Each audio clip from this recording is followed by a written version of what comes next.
एक राजा था। वह हमेशा प्रजा के हित में प्रयत्नशील रहता था।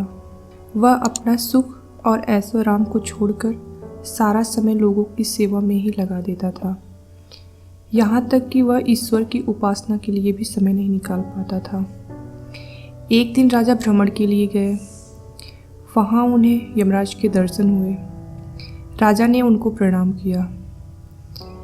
यमराज के हाथों में एक पुस्तक थी।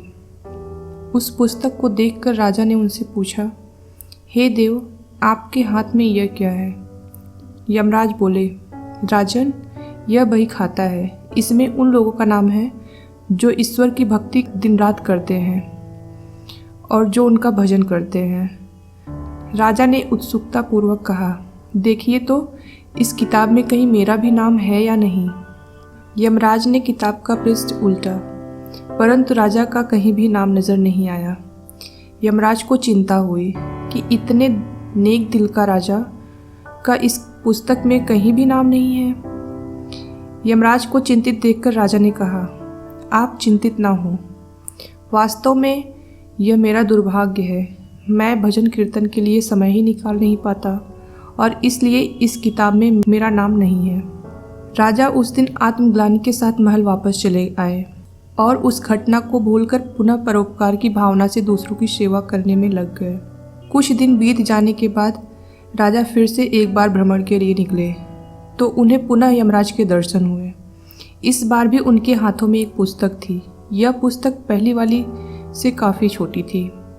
राजा ने फिर से उनको प्रणाम करते हुए पूछा, हे देव, आज कौन सा बही खाता आपके हाथों में है?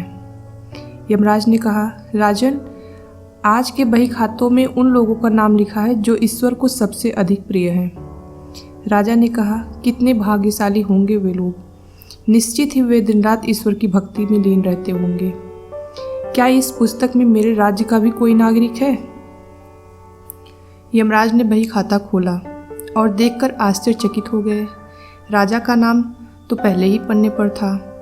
राजा भी यह देखकर बहुत आश्चर्यचकित हो गए और यमराज से पूछा, हे देव, मेरा नाम इसमें कैसे लिखा हुआ है? मैं तो मंदिर भी कभी कभार ही जाता हूँ। ईश्वर की भक्ति और भजन के लिए मेरे पास समय नहीं रहता। यमराज ने कहा, इसमें आश्चर्य की क्या बात है राजन। जो लोग निष्काम होकर संसार की सेवा करते हैं, जो लोग संसार के उपकार में अपना जीवन अर्पण करते हैं, जो लोग मुक्ति का लोभ भी त्याग कर प्रभु की निर्बल संतानों की सेवा में अपना योगदान देते हैं, उन त्यागी महापुरुषों का भजन स्वयं ईश्वर करता है। हे राजन, लोगों की असल सेवा ही असल ईश्वर की पूजा है। परोपकार और निस्वार्थ लोक सेवा किसी भी उपासना से बढ़कर है। राजन, सच्ची भक्ति तो लोगों का भला करना ही है। दीन दुखियों की सेवा करना और उनके कष्टों को कम करना ही ईश्वर की सेवा है।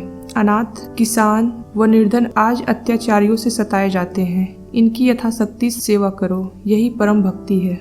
मित्रों, जो व्यक्ति निस्वार्थ भाव से लोगों की सेवा करने के लिए आगे आते हैं, परमात्मा हर समय उनके कल्याण के लिए यत्न करता है।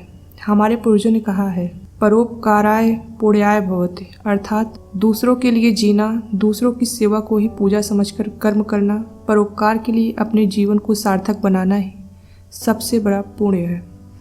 जब आप भी ऐसा करेंगे तो स्वतः ही आप वह ईश्वर के प्रिय भक्तों में शामिल हो जाएंगे।